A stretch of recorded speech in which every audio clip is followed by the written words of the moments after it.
집에 들어오자마자 무엇이 보이나요? 현관에서 보는 우리 집 풍수. 집에 들어갈 때 여러분은 가장 먼저 무엇을 보시나요? 신발장일 수도 있고 거울일 수도 있습니다. 현관문을 열자마자 거실에 큰 창문이 보이는 집도 있고 화장실이나 주방이 바로 보이는 집도 있습니다. 평소에는 너무 익숙해서 별 생각 없이 지나치지만 풍수에서는 현관문을 열었을 때 처음 마주하는 공간을 중요하게 생각합니다. 현관은 집 밖과 집 안의 경계이면서 사람과 물건이 끊임없이 드나드는 곳이기 때문입니다. 그래서 전통 풍수에서는 현관을 좋은 기운이 들어오는 입구라고 표현하기도 했습니다. 그렇다면 현관문을 열었을 때 무엇이 보이는 것이 좋고 무엇을 주의해서 봐야 할까요? 가장 먼저 현관문을 열었을 때 집안이 너무 답답하게 막혀 있지는 않은지 살펴보세요. 문을 열자마자 커다란 수납장이나 물건이 바로 앞을 가로막고 있다면 들어오는 순간부터 좁고 답답한 느낌이 들 수 있습니다.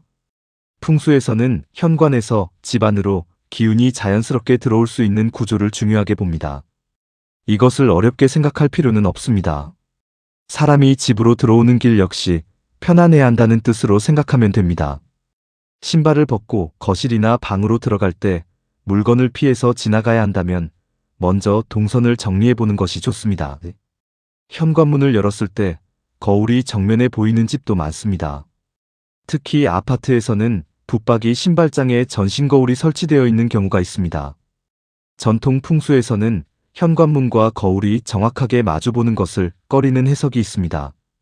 현관을 통해 들어오는 좋은 기운이 거울에 반사되어 다시 밖으로 나간다고 보기 때문입니다. 그래서 새로 거울을 설치한다면 굳이 문 정면보다는 옆쪽 벽처럼 외출할 때 사용하기 편한 자리를 선택하는 경우가 많습니다. 하지만 이미 붙박이 거울이 설치되어 있다고 해서 걱정할 필요는 없습니다. 거울 하나만으로 집에 좋고 나쁨이 결정되는 것은 아닙니다. 옮기기 어렵다면 깨끗하게 관리하면서 사용하는 것으로 충분할 수 있습니다. 현관문을 열자마자 큰 창문이나 베란다가 바로 보이는 집도 있습니다. 풍수에서는 현관으로 들어온 기운이 집 안에 머물지 못하고 창문을 통해 곧바로 빠져나간다고 해석하는 경우가 있습니다. 특히 현관에서 거실 창문까지 아무런 구분 없이 일직선으로 연결된 구조를 그렇게 설명하기도 합니다. 하지만 이런 구조는 현대 아파트에서 흔하게 볼 수 있습니다. 그렇다고 창문을 막아버릴 필요는 없습니다. 오히려 자연광과 환기를 위해 창문은 중요한 역할을 합니다. 현관에서 거실 내부가 너무 직접적으로 보이는 것이 신경 쓰인다면 중문이나 낮은 가구, 적절한 공간 구분을 활용할 수 있습니다. 중요한 것은 기운을 막겠다고 사람이 움직이는 길까지 막지 않는 것입니다. 이번에는 현관에서 화장실이 보이는 경우입니다. 현관문을 열었을 때 화장실 문이 바로 보이면 좋지 않다는 이야기도 많이 들어보셨을 겁니다. 풍수에서는 화장실을 물과 습기가 많은 공간으로 보기 때문에 집의 입구와 직접 마주하는 것을 선호하지 않는 경우가 있습니다. 하지만 아파트 구조상 화장실 위치를 바꾸는 것은 사실상 불가능합니다. 이런 경우에는 화장실을 깨끗하게 관리하는 것이 가장 중요합니다. 습기와 냄새가 계속되지 않도록 환기하고 사용하지 않을 때 문을 어떻게 관리하는 것이 생활에 편한지 살펴보면 됩니다.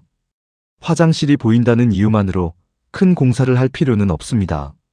현관문을 열었을 때 주방이 바로 보이는 집도 있습니다. 전통 풍수에서는 주방을 가족의 먹을거리와 재물, 생활력을 상징하는 중요한 공간으로 봅니다. 그래서 외부에서 들어오자마자 가스레인지나 조리 공간이 그대로 보이는 구조를 선호하지 않는 해석도 있습니다. 하지만 요즘은 오픈형 주방이 많기 때문에 모든 주방을 가릴 수는 없습니다. 이럴 때는 주방이 바로 보이는 것 자체보다 싱크대에 설거지가 가득 쌓여 있거나 음식물 쓰레기가 그대로 보이는 상태를 먼저 해결하는 것이 좋습니다. 깨끗하게 관리된 주방이라면 느낌도 크게 달라집니다. 현관에서 침실 내부가 바로 보이는 것도 살펴볼 수 있습니다. 침실은 휴식과 사생활이 중요한 공간입니다. 현관문을 열었을 때 침대가 밖에서 바로 보인다면 풍수적인 의미를 떠나서도 안정감이나 사생활 측면에서 불편할 수 있습니다. 방문을 적절히 활용하고 필요하다면 가구 위치를 조정해서 침대가 현관과 직접 마주하지 않도록 할 수 있습니다. 그렇다면 현관문을 열었을 때 무엇이 보이면 좋을까요? 풍수에서는 밝고 깨끗하고 정돈된 모습이 먼저 보이는 것을 편안하게 생각합니다. 꼭 값비싼 그림이나 풍수 소품이 보여야 하는 것은 아닙니다. 깨끗한 벽이나 잘 관리된 작은 식물, 차분한 그림처럼 집에 들어왔을 때 마음을 편안하게 해주는 요소를 활용할 수 있습니다. 식물을 두고 싶다면 현관의 빛을 살펴야 합니다.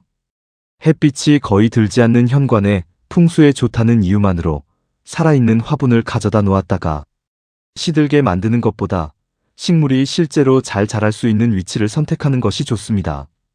조화를 사용한다면 먼지가 쌓이지 않도록 관리하면 됩니다. 현관에 그림을 걸 때도 비슷합니다. 재물운 때문에 반드시 해바라기 그림을 걸어야 한다거나 특정 그림이 있어야 복이 들어오는 것은 아닙니다. 집에 들어왔을 때 부담스럽지 않고 편안한 느낌을 주는 그림이면 충분합니다. 현관 바닥도 중요합니다. 신발을 벗는 곳이 먼지와 흙으로 항상 지저분한 상태라면 주기적으로 청소하는 것이 좋습니다.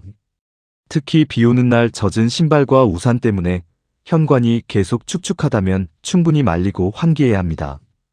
현관은 집 안에서 외부의 먼지와 오염이 가장 먼저 들어오는 곳이기 때문에 청결을 유지하는 것이 중요합니다. 신발 역시 너무 많이 꺼내놓지 않는 것이 좋습니다. 가족 수가 많으면 신발이 많을 수밖에 없습니다. 그렇다고 모든 신발을 숨길 필요는 없습니다. 자주 신는 신발을 중심으로 꺼내놓고 계절이 지난 신발과 거의 신지 않는 신발은 정리하면 됩니다. 신발장을 열었을 때 오래되어 신지 않는 신발이 가득하다면 한 번씩 정리해보는 것도 좋습니다. 그리고 현관에 재활용품이나 택배 상자를 쌓아두는 집도 많습니다. 버리러 나가기 편하기 때문입니다. 잠시 두는 것은 괜찮지만 며칠씩 계속 쌓이기 시작하면 현관이 창고처럼 변합니다. 풍수에서는 좋은 기운이 들어오는 입구를 막는다고 표현하지만 실제 생활에서도 집에 들어오는 순간 어수선한 느낌을 줄 수 있습니다. 우산꽂이 역시 물이 고여있지 않은지 살펴보세요.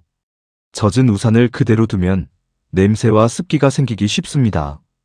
현관문 자체도 확인해야 합니다. 문을 열고 닫을 때마다 큰 소리가 나거나 손잡이가 흔들리고 도어록에 문제가 있는데도 오랫동안 방치하고 있다면 먼저 고치는 것이 좋습니다. 풍수 소품을 하나 더 놓는 것보다 매일 사용하는 현관문이 제대로 작동하게 만드는 것이 우선입니다. 조명도 마찬가지입니다. 집에 들어왔을 때 현관이 너무 어두워 신발조차 잘 보이지 않는다면 전등을 확인하세요. 밝은 현관은 집의 첫인상을 훨씬 편안하게 만들어줍니다.